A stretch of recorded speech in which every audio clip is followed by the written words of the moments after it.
Welcome back, Leadership Mastery. I'm Dr. Jeff McGee. You know, leaders have to be able to recognize, they have to almost like flip a switch, make a pivot, change trajectory.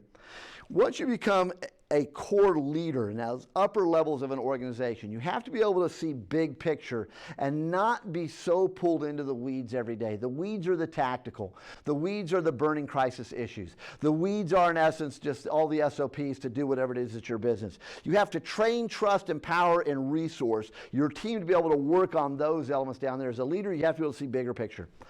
You know, I like to say friend. I like to say colleague. Probably the correct way would say client.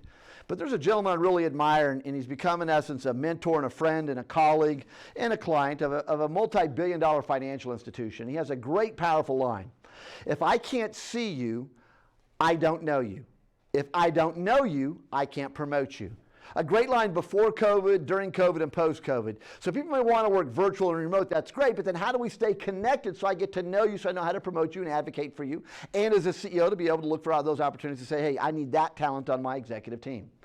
And from that, one of the lines that I've gleaned, and I've seen this before, and I've heard this before, and I've lived it before, and I have forgotten it before, is that great leaders have to be able to see the big picture, the macro, and recognize that sometimes the decisions that must be made may not be in their own personal best interest, or may not be in the best interest of one of the strategic business units of the organization, but it is the decision that needs to be made from a macro perspective to keep the healthy organization afoot. Are you a person that spends too much time in the weeds? And if so, it's time to get your weed whacker out, kill the weeds, and get back to where you need to be. Leaders have to see macro.